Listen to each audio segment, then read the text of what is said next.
पिछले टॉपिक में हमने देखा था कि पर्वत कितने प्रकार के होते हैं और पर्वतों की उत्पत्ति कौन कौन से काल में हुई है, ये देखा था ना। अब हम देखते हैं पर्वतों के, हम देखिए इंडियन का पढ़ रहे हैं भौतिक परिचय, भारत का भौतिक परिचय पढ़ रहे हैं कि नहीं। उसमें हम जानते हैं कि हमने पर्वत पढ़ेंगे उसमें, और पर्वत में हम जानते हैं सबसे बड़ा जो है वो कौन सा है, हिमालय है। ठीक है ना। तो सब पहले तो वर्ल्ड लेवल पे समझा दी कि पर्वत होते कौन कौन से प्रकार के, कब कब बने। अब हम स्टार्ट कर रहे हैं किसकी, हिमालय के बारे में पढ़ना। किसके बारे में, हिमालय। तो हिमालय का समान परिचय देखते हैं। पहले तो देखिए हिमालय का विस्तार दक्षिण पूर्वी एशिया तथा भारत में लद्दाख से अरुणाचल प्रदेश तक 2500 किलोमीटर तक है। कितने तक है, 2500 किलोमीटर तक विस्तार है किसका, हिमालय का, भारत में। हिमालय का विस्तार दक्षिण पूर्वी एशिया, साउथ ईस्ट एशिया, और भारत में लद्दाख से अरुणाचल प्रदेश तक। भारत में कहां से, लद्दाख से अरुणाचल प्रदेश तक कितना है, 2500 किलोमीटर तक है। क्लियर है। यह विश्व की सबसे ऊंची युवा बलित पर्वतमाला है। कौन सी, युवा बलित, मतलब सबसे नया पर्वत जो है वो कौन सा है, जिसका निर्माण अभी भी जारी है। ठीक है ना। सबसे युवा मतलब अभी भी नया, सबसे विश्व का सबसे नया पर्वत कौन सा है, हिमालय है। ठीक है ना। और किस प्रकार का है, बलित पर्वत, फोल्डेड माउंटेन है। कैसा है, फोल्डेड माउंटेन। निर्माण, हिमालय का निर्माण टर्शरी काल में, कौन से काल, टर्शरी काल के अल्पाइन भूसंचलन के कारण, भूसंचलन जियोसिंक्लाइन, इस समय भारतीय प्लेट की यूरेशियन प्लेट से टक्कर के कारण 33 भूसन्नति के अवसादों का संपीड़न हुआ और एक बलित पर्वत का निर्माण हुआ जिसका नाम हिमालय हुआ। इसे मैं अभी समझाता हूं, है ना, किस तरीके से, क्योंकि इसके ऊपर अलग अलग थ्योरी चल रही है, हम थ्योरी को देखेंगे। एक तो हम देखो पढ़ के, कुछ तो पढ़ के आ ही गए हैं, वो वर्ल्ड के लेवल पे पढ़ के आए, हम केवल अब किसके ऊपर देखेंगे, हिमालय के ऊपर। तो अभी तो मैंने इसको समझा रहा हूं, आगे हम देखते हैं। हिमालय की आकृति कैसी है, धनुषाकार। अब धनुष तो देखा ही होगा आपने, इस तरीके का होता है कि नहीं होता, हाँ या ना। इस तरीके की आकृति है किसकी, हिमालय की। किस तरीके की, धनुषाकार या चापाकार। चाप होता है ना, ऐसा लगाते हैं, तो ये इस तरीके की चाप बनता है कि नहीं। इस तरह की आकृति है किसकी, हिमालय की। ठीक है ना। हिमालय की पूर्व की अपेक्षा, किसकी, पूर्व की अपेक्षा पश्चिमी भाग अधिक चौड़ा है। कौन सा भाग, पश्चिमी भाग। समझ में आए, हिमालय के बारे में बता रहे हैं। किसके बारे में, हिमालय के बारे में। पूर्व का चले जाए तो अरुणाचल प्रदेश तरफ चलेगा कि नहीं, उसकी अपेक्षा लद्दाख और इस साइड आएंगे तो ये भाग ज्यादा चौड़ा है। ठीक है। जो पश्चिम में लगभग 400 किलोमीटर तक, पूर्व में लगभग 60 किलोमीटर तक चौड़ा है। क्लियर है। मतलब आप अरुणाचल प्रदेश से जम्मू कश्मीर और लद्दाख तरफ आएंगे तो हिमालय इस तरीके से विस्तार होता चला जाएगा और यहां तक आते 400 किलोमीटर का रेंज हो जाएगा। जैसे अरुणाचल प्रदेश गए तो वहां 160 किलोमीटर चौड़ा है। आप लद्दाख के ऊपर बढ़े तो हिमालय ऐसा होता जा रहा है, और ये चौड़ाई कितनी हो गई, 400 किलोमीटर। क्लियर है। औसत ऊंचाई 6000 मीटर। कितनी है, औसत ऊंचाई देखिए, सबसे ऊंची और सबसे कम नहीं देख रहे हम। एवरेज निकाला तो कितना आया, 6000 मीटर औसत ऊंचाई है किसकी, हिमालय की। क्षेत्रफल लगभग कितना है, 5 लाख वर्ग किलोमीटर। ये बहुत कम जगह पे दिया रहता है, ऊंचाई मिल जाती है। मैं इसका एरिया बता रहा हूँ हिमालय का। पहाड़ी क्षेत्र जो है हिमालय का है पूरा का पूरा, वो कितना है, 5 लाख वर्ग किलोमीटर में फैला हुआ है। कौन, हिमालय।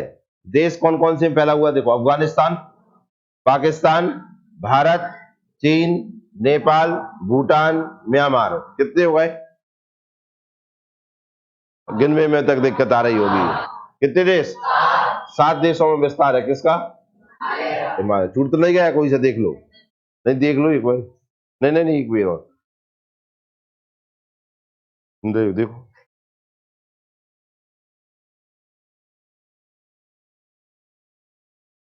तुमको देश छूट गया, वो मध्य प्रदेश देश तो नहीं छूट गया। क्लियर है। कौन कौन से है, अफगानिस्तान, लोकेशन ध्यान आ रही है, अफगानिस्तान, फिर आ गया कौन, पाकिस्तान, फिर भूटान, म्यांमार। क्लियर है, ट्रेन आ गई। हिमालय का निर्माण एवं विशेषताएं। अब देखो निर्माण एवं विशेषताएं, देखिए यहां लिख रही 2 थ्योरी। ठीक है ना। मैं बता रहा हूं कौन कौन सी थ्योरी प्रचलन में है, काय के, हिमालय के। हम लिखेंगे इसमें हिमालय की उत्पत्ति।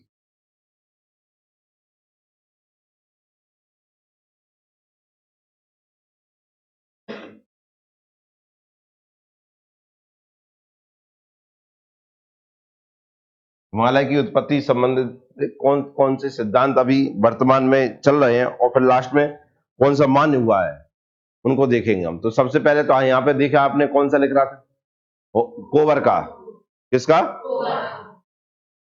कोवर का भूसन्नति सिद्धांत लिख रहा है ना। कोवर अर्थक्वेक थ्योरी, अर्थक्वेक लिख दिया, लेकिन वो होती है जियोसिंक्लाइन थ्योरी।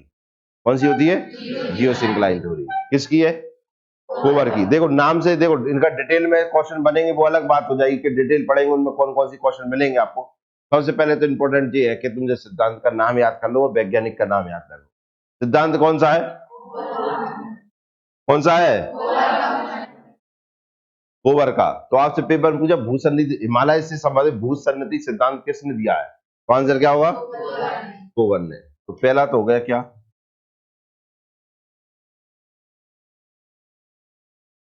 कोवर का भूसन्नति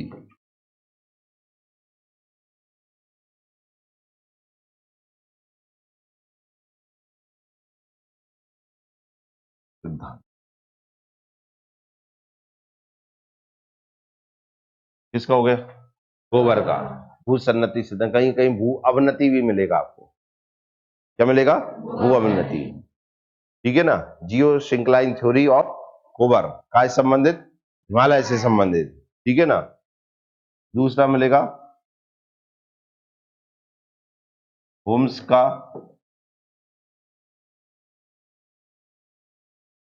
संवहन तरंग सिद्धांत। किसका है? होम्स का। क्या नाम है इसका?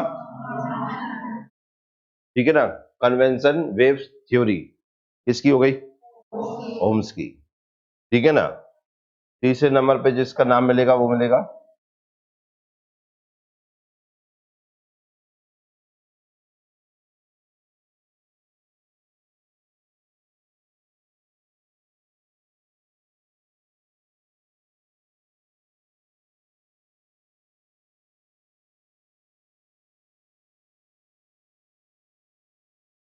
अगला नाम पड़े अब किसका है?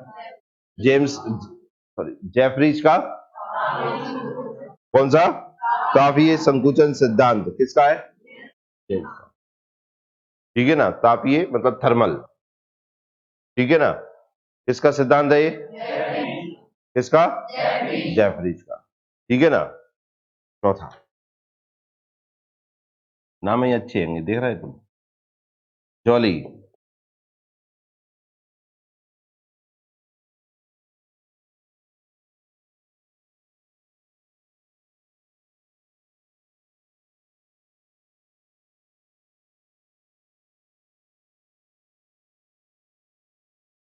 जॉली का रेडियो एक्टिव सिद्धांत। रेडियो एक्टिव थ्योरी किसकी हो गई? जॉली की। ठीक है ना। और एक पांचवा,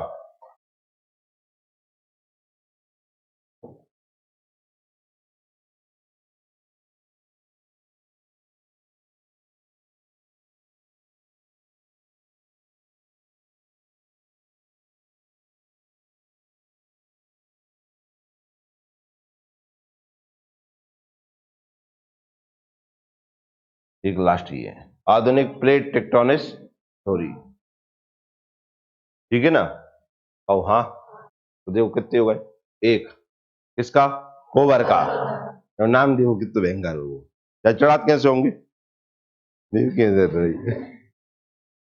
ये कौन है? होम्स।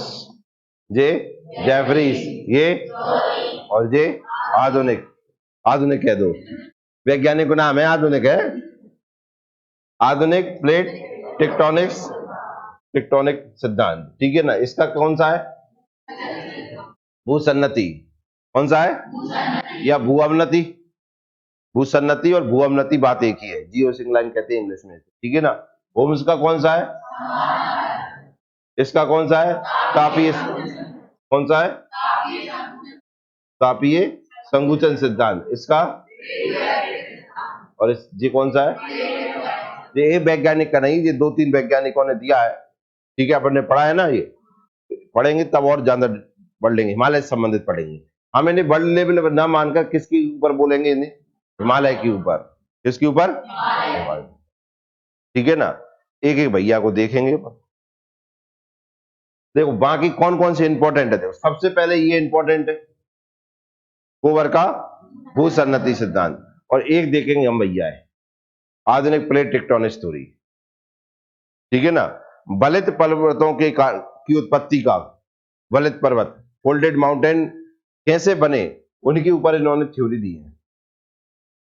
ठीक है ना, और हम जानते हैं हिमालय भी कौन सा है, फोल्डेड माउंटेन है, तो इन्होंने अपना अपना सिद्धांत हिमालय के लिए भी दिया है। तो हम इनका वर्ल्ड का फोल्डेड माउंटेन नहीं पढ़ रहे, हम हिमालय को पढ़ रहे हैं, तो हिमालय के बारे में इन्होंने कैसा क्या कहा है उन्हें देखेंगे। क्लियर है, तो नंबर 1 पर किसको देखेंगे हम, कोवर को। ये लिख रहा है कोवर का भूसन्नति सिद्धांत और प्लेट विवर्तनिकी सिद्धांत, प्लेट टेक्टोनिक्स थ्योरी। ठीक है, इन्हें देखते हैं कैसा क्या भैया ने समझाया अपने। तो पहली हेडिंग डालिए क्या, कोवर का भूसन्नति सिद्धांत।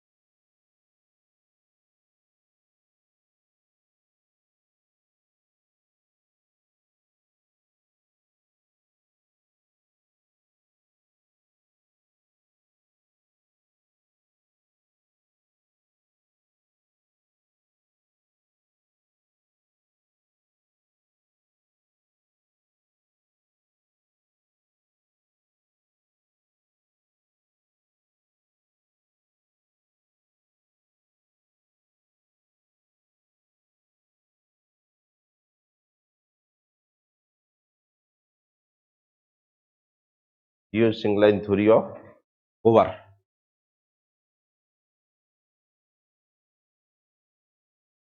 तो देखिए भैया था कहां का, जर्मन का, लाल अपने कहां का था, जर्मन वैज्ञानिक था ये।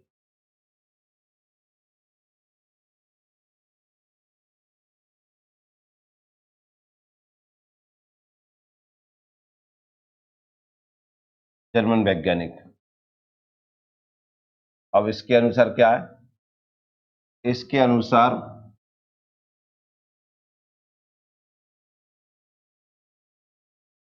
विश्व के बलित का निर्माण, फोल्डेड माउंटेन का फॉर्मेशन, बलित पर्वत मतलब फोल्डेड माउंटेन का निर्माण भूसन्नति से हुआ है।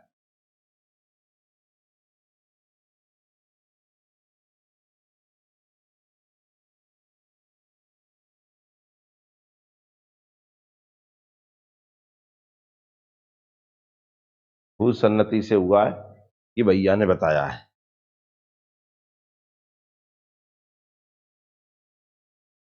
और इसी के आधार पर भैया ने एक लाइन बोल दी फिर,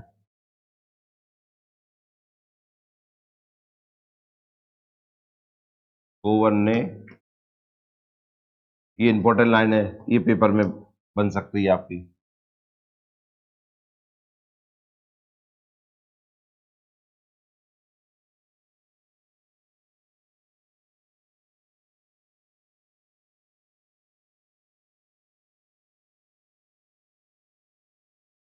भूसन्नतियों को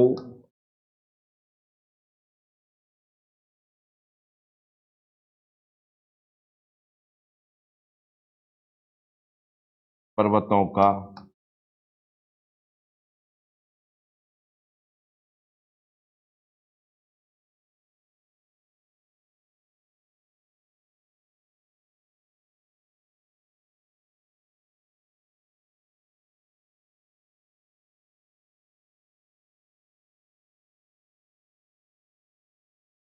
इंपॉर्टेंट ये है, भूसन्नतियों को पर्वतों का पालना।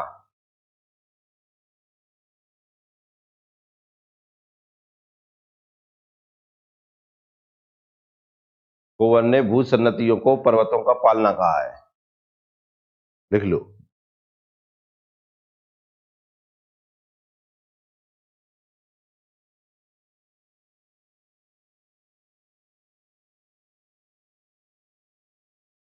देख लिया।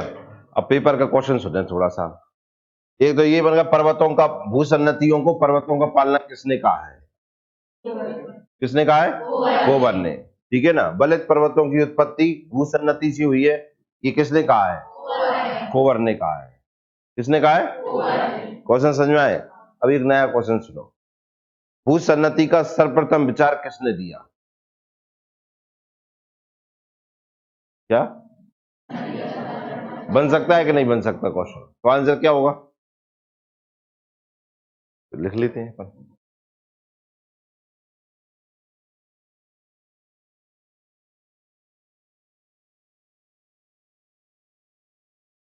भूसन्नति का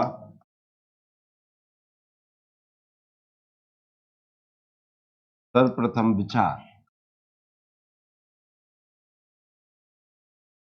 किसने दिया? हाल एवं डाना ने। कौन है?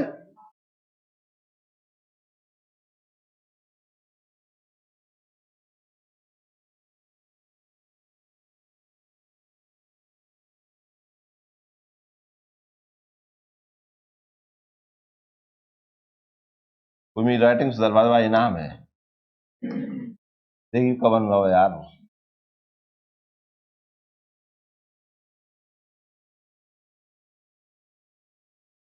इनने दिया। और ये लिखा क्यों दिया आप जान दे, सबको वो लगाए आएंगे। क्या लगाए आएंगे? कोबर। ठीक है ना। लेकिन दिया किसने है? हाल एवं डाना ने। काय का विचार दिया है? भूसन्नति का।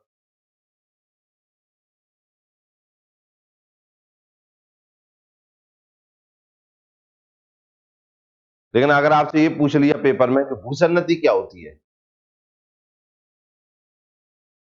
क्या भूसन्नति क्या होती है, जियो सिंक्लाइन क्या होता है? तो पता चला पढ़ के पूरे गए थे, हम जो एक शब्द बा के बारे में कुछ पता ही नहीं। भूसन्नति या जियो सिंक्लाइन क्या होती है?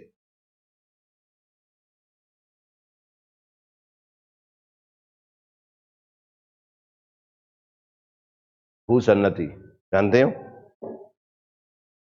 नहीं जानते? मैंने सोचा ऐसे देख रहा है मैं कि जानते ही हो।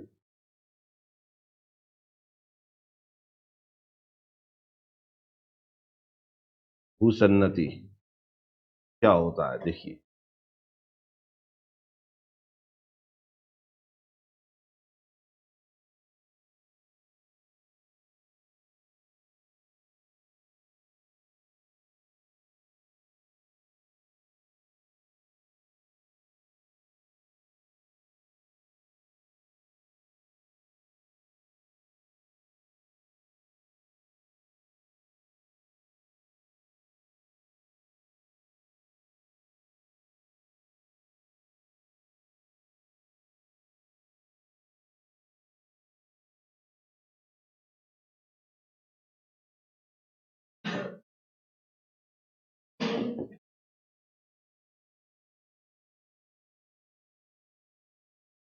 भूसन्नति सकरा पिछला नाम सुना है? हाँ। लंबाई में विस्तृत जलीय क्षेत्र होता है जिसमें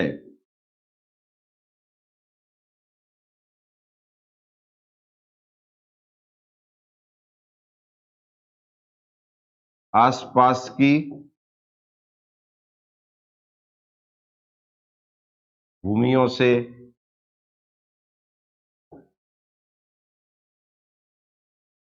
अवसाद जमा होते रहते हैं।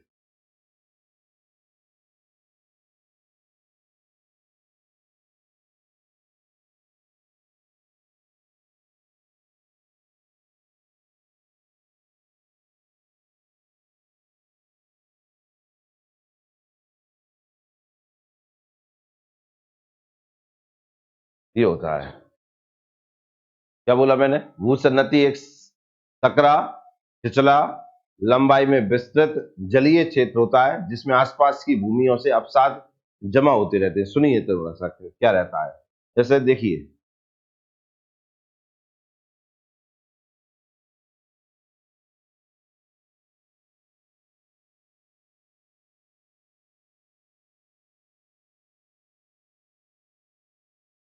पानी भरा है बहुत लंबे में ऐसे में, ठीक है, लंबाई में पानी बढ़ा है, पर उसकी चौड़ाई ज्यादा नहीं है, सकरा हो गया। ओ हाँ, ठीक है ना, तो सकरा हो गया। छिछला मतलब गहरा नहीं है, छिछला का मतलब है गहरा नहीं है। समझ में आया कि नहीं आया? ओ हाँ, लंबाई में व्यस्त है तो लंबाई में चला गया, चौड़ाई में नहीं है, सकरा हो गया। लंबाई में ज्यादा है, छिछला नहीं मतलब गहरा ज्यादा नहीं है। बात समझ में आ गई? हाँ या ना? वो क्या रहा है इसके साथ में कि इधर से नदियां आ रही हैं,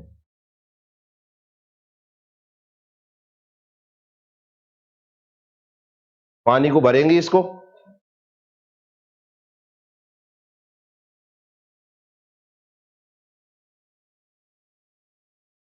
ऐसा पानी भर रही है इसमें, लेकिन साथ में आप जानते वो ये भूमियों से के ऊपर से नदियां आ रही हैं, तो भूमि भी का कटाव करके अवसाद ला रही होंगी, मिट्टी ला रही होंगी कि नहीं? ये भूमि है, भूखंड है ये। तो यहां से अवसाद लाके इसमें इकट्ठा कर रही होंगी कि नहीं? इसमें अंदर अवसाद भी जमा होते जा रहे हैं कि नहीं? तो ये जो आपको जो पानी भरा हुआ दिख रहा है ऐसा, यही कहलाता है क्या? भूसन्नति। क्या कहलाती है? भूसन्नति। क्या कहलाती है? भूसन्नति। समझ में आया? इसी कहते हैं जियोसिंक्लाइन। मुझे लगता है अब आपको अच्छे समझ में आ गया होगा कि भूसन्नति किसे कहते हैं। हाँ या ना? नदियों पानी ला रही हो, गहराई ज्यादा ना हो और मिट्टी से भरता जा रहा हो, तो इसे कहते हैं क्या? भूसन्नति। क्या कहते हैं?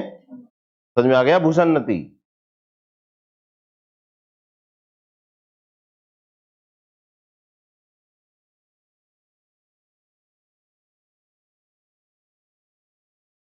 कोई डाउट यहां तक? अब हम देखते हैं कोवर के अनुसार हिमालय की उत्पत्ति। कोवर ने बलित पर्वत का निर्माण और भूसन्नति क्या बोला क्या नहीं बोला, ये मैंने आपको समझा दिया पूरा का पूरा, ठीक है ना? इसी भूसन्नति को उसने क्या कहा है? पर्वतों का पालना। क्या कहा है? ये शब्द के बारे में सर्वप्रथम जो व्याख्या करी, जो विचार आया, वो किसका आया? हाल एवं डाना का। किसको आया? हाल एवं डाना। ये विचार जो सबसे पहले दिया वो किसने दिया? हाल एवं डाना। ठीक है ना? अब देखते हैं क्या कोवर के अनुसार हिमालय की उत्पत्ति।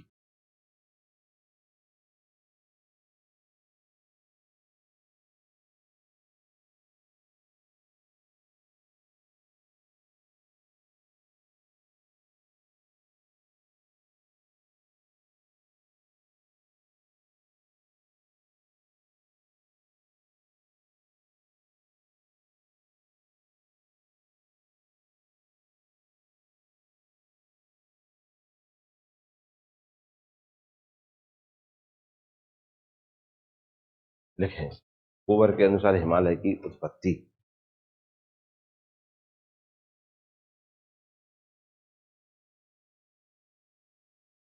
और कुंवर क्या कह रहा है? देखो, कुंवर जी ने ये कहा है कि जो भारतीय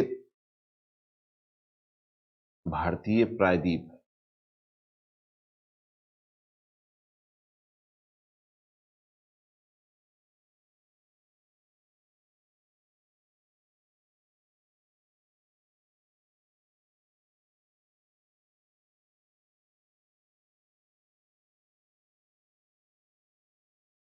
भारतीय प्रायद्वीप, प्रायद्वीप जानते हो? तुम बताओ किसे कहते हैं प्रायद्वीप?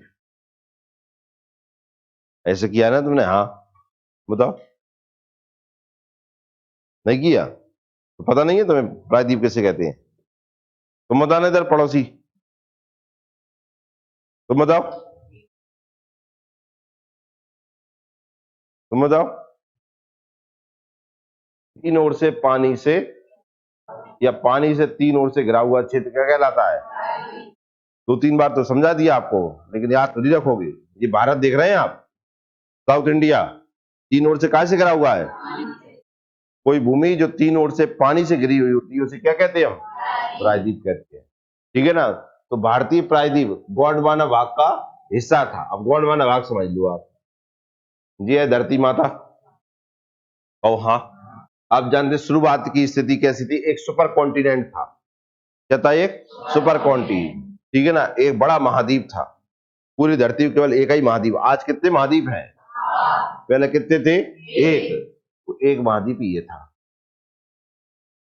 ठीक है ना। और भर रहा था चारों तरफ इसके क्या? पानी। पहले धरती माता ऐसी थी।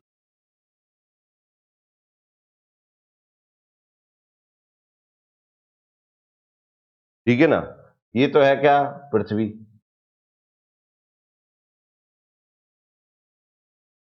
क्या मिला लो? पृथ्वी। इसमें जो पानी भरा है इसे क्या नाम दिया गया? ये पानी दिख रहा है तुम्हें, इसका नाम दिया क्या? पेंथालासा। ठीक है ना। और ये आपको जो भूमि दिख रही है,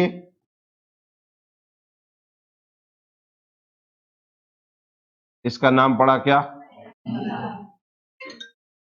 पेंजिया। पेंजिया।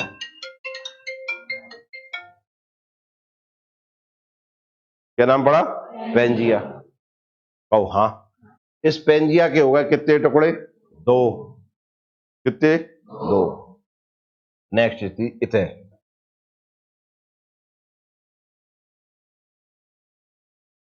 अब इसके अपन ने दो टुकड़े कर दू।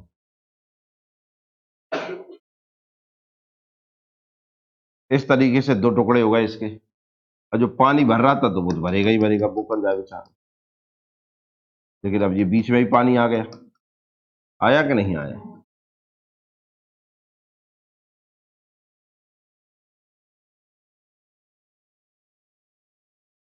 तो पानी धरती से ही बाहर जा रहा हो, देख रहे हैं? ऐसे थोड़ी उपाय हुआ।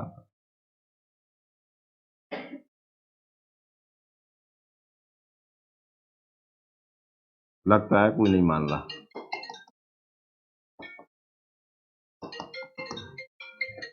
इस तरीके से जो पेंजिया था उसके टुकड़े करवा दिए अपन ने। क्या करवा दिए?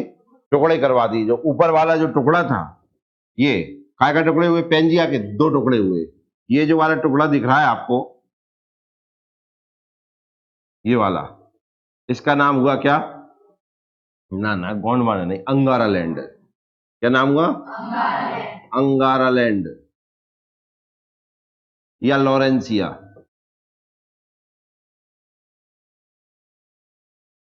यह क्या नाम आया? लॉरेंसिया। और जो नीचे वाला भाग दिख रहे हैं, इसका नाम हुआ गोंडवाना। क्या नाम हुआ? गोंडवाना लैंड।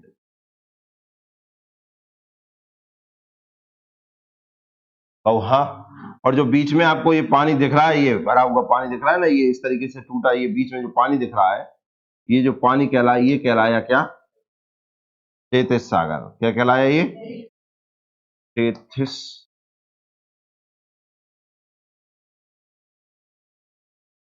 सागर। या इसी का नाम हुआ क्या? तेथिस भूसन्नति।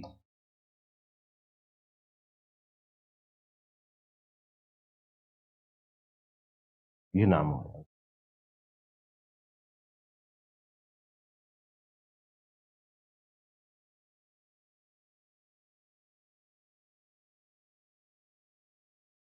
क्लियर हुआ भाई साहब? कोई दिक्कत? अब आगे क्या हुआ वो देखें। तो भारतीय प्रायद्वीप गोंडवाना भाग का हिस्सा था। कहो हाँ। यदि कोई समझ में आ पा रहा है? लग नहीं रहा? मन लग रहा है अपना, है ना? नहीं आ रहा। हमने ये बताया, ले ऐसे लिख देते हैं हम। हमने ये बताओ, देख भूल जाए बोले। पेंजिया के दो टुकड़े करवाता है। एक का नाम क्या पड़ा? अंगारा। और एक का नाम क्या पड़ा?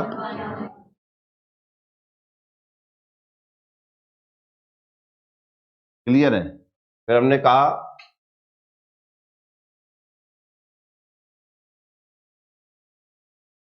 अंगारा लैंड व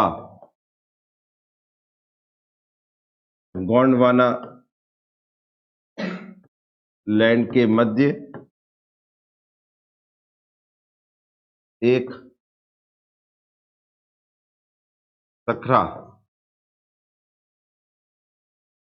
तेथिस सागर बना। क्लियर है?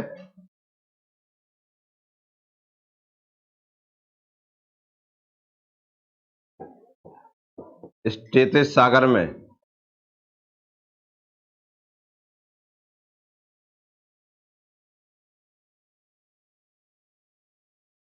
आसपास की नदियां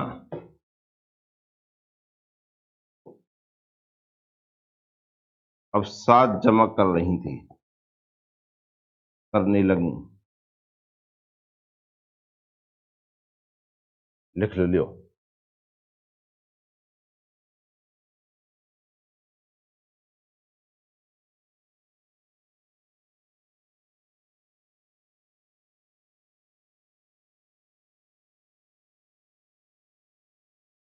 कैसे जमा करने लगी वो देखो इधर बोर्ड पर।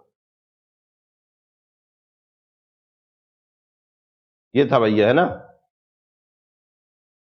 ये भूखंड है।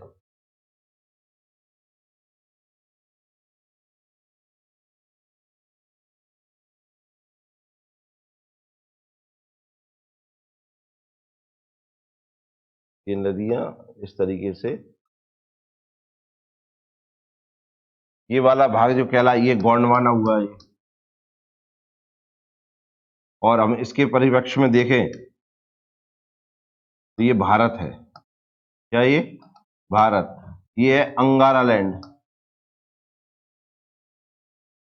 कैसे हिमालय बन रहा, वहां जा रहे हैं अपन, कहां जाना है, हिमालय पे। पर ये अंगारा लैंड का ये कौन सा भाग हुआ, चीन। कौन हुआ, चीन, ठीक है ना।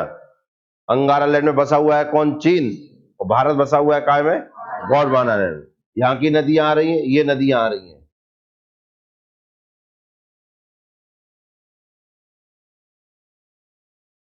और इसमें क्या इकट्ठा कर रही हैं, पानी, और पानी के साथ में अवसाद। और ये जो पड़ा इसका नाम हुआ टेथिस, टेथिस भूसन्नति, टेथिस भूसन्नति। एक एक लाइन समझ में आना चाहिए, याद करने की जरूरत ना पड़े, हम अपने आप सारी चीज बोल पाए, ठीक है। इसलिए स्टेप टू स्टेप समझाए। पहले एक धरती है, उसमें एक सुपर कॉन्टिनेंट है, उसमें टुकड़े होते हैं। ऊपर वाला टुकड़ा अंगारा लैंड कहलाता है, नीचे वाला टुकड़ा गोंडवाना कहलाता है। इनके बीच में जो दरार पड़ी उसमें पानी भरने लगा, नदियां ये दोनों की उसमें पानी भरने लगी, साथ में उसमें जमाव करने, ये कहलाए टेथिस सागर या टेथिस भूसन्नति।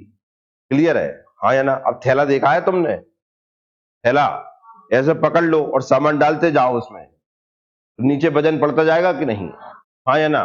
और हाँ, तो आप ऐसा चौड़ा करते हैं थैले को, सामान ज्यादा करते जाओ तो देखो ऐसे होता चला जाता है कि नहीं, हाँ या ना। ऐसे यहां पर हुआ, अवसाद आता गया, नीचे बल लगता गया, लगता गया, लगता गया। एक समय ऐसा आया कि वो पानी पूरा खत्म हो गया और उसमें संकुचन हुआ। क्या हुआ, संकुचन। संकुचन होता है ऐसे खींचना। तो उसने क्या हुआ, संकुचन के कारण क्या हुआ कि ये आसपास की भूमि खींची। देखो जब ऐसा जाएगा, जैसे कहा ना मैंने, थैला ऐसा पकड़ते हैं, सामान डालते रहो तो वो ऐसा हो जाता है कि नहीं हो जाता। क्यों क्यों हो जाता है, क्योंकि नीचे फोर्स ज्यादा लगता है ना। तो ऐसे नीचे फोर्स हुआ तो ये दोनों भूखंड आपस में पास में आए, क्योंकि बीच में भर रहा था क्या इसमें अवसाद, तो वो दोनों विरोध करेंगे कि नहीं, भाई भी तो आएंगे पास में, लेकिन ये अवसाद नहीं आने देगा ना। लेकिन इन्होंने फोर्स लगाया तो क्या हुआ कि जो अवसाद था ना जी ऊपर उठ गया। क्या हुआ, ऊपर उठ गया। कैसे उठ गया, समझ में आया। मैं क्या बता रहा हूं, अवसाद आए, जमा हुए, जमा होते हैं तो नीचे फोर्स लगेगा कि नहीं, नीचे फोर्स लगता गया तो आसपास के भूखंड ऐसे खिंचते चले आए, जैसे ये किताब है। और हाँ ऐसा, अब देखो इधर ये ऊपर के ये दोनों किनारे देखना, जब ये नीचे जा रहा है तो देखो जी ऊपर किनारे पास में आ रहे हैं कि नहीं, हाँ या ना, ये आए जी। अब कुछ समय बाद क्या होगा जी, बीच में इस तरीके से मान लो ये पेन है, अब ये आने नहीं देगा ना, लेकिन यहाँ फोर्स तो लगता जा रहा है। अजय पेन मजबूत है लेकिन अवसाद तो मजबूत नहीं होता ना, तो ये कैसे हो जाएगा, ऐसा ऐसा हो जाएगा कि नहीं, हाँ या ना। समझ में आ रहा है, समझ लो, तुम्हें ही समझा रहे हैं हम, ये क्यों तुम्हारे साथ ही जगह हो तो, ठीक है ना। तुम ही थे सागर पहले, तो ये ऐसे अवसाद था, इसमें फोर्स लगा तो इसमें क्या हुआ, ऐसी आकृति ऐसी हुई। अब देखना आकृति में भी क्या हुआ कि इधर की आकृति भी ऐसी हो गई, इधर की आकृति भी ऐसी, सबसे पहले यही होंगी कि नहीं, हाँ है ना। इसके बाद वो फोर्स ज्यादा लगना तो बीच वाला ऐसा हो गया, मतलब इस तरीके से ऐसे ऐसे भाई बीच में ऐसा हुआ, फिर ये ऐसे ऐसे हुए, तो बीच में तो एक पिंड सा बन गया, ये पर्वतों से बन गए, तो ये कहलाया हिमालय, ये कहलाया कुनलून, ये कहलाया तिब्बत का पठार। समझ में आया कि नहीं आया? ऐसे ये तीनों की उत्पत्ति हुई है। अब भी फोर्स लग रहा है, तो हिमालय की ऊंचाई बढ़ती जा रही है कि नहीं? उधर कुनलून की बढ़ती जा रही है, हाँ या ना? तो साथ में आप जानते हो वो तिब्बत का जो पठार है बाकी भी बढ़ रही होगी। बात समझ में आई कि नहीं आई? हाँ या ना? अब ये बल कौन सा कहलाया, कौन सा हुआ, ये हम नेक्स्ट क्लास में देख लेंगे और पूरी उत्पत्ति समझाएंगे। तो तीन चीजों की एक साथ उत्पत्ति हुई है, हिमालय की, कुनलून की और तिब्बत की। समझ में आया कि नहीं आया? और हाँ, भारत की तरफ से हो गया हिमालय, चाइना की तरफ से हो गया कुनलून पर्वत, और बीच में हो गया क्या? समझ में आया? हाँ या ना? हमने देखो हिमालय की उत्पत्ति आपने किताबों में पढ़ी है, पहली बार आपको दो चीजों की और जानकारी मिली, एक का नाम है क्या? कुनलून, और बीच में हो गया क्या? मध्य पिंड, जिसका नाम कहलाया क्या? तिब्बत का पठार। क्लियर हुआ कि नहीं हुआ? आना बोल दो, अब कोई दिक्कत? कल मिलते हैं, फिर आगे पढ़ाते हैं। समझ में आया इतना? इसे पर्वतों का पालना क्यों कहा है, आप समझ में आ गए ना? पलने में बच्चा बड़ा होता है कि नहीं होता है, तो ये पालना क्या है, जिसमें बलित पर्वतों का पालना कहा है इसे, क्योंकि इसमें पर्वत बने हैं और ऊंचाई बढ़ी है उनकी। क्लियर है?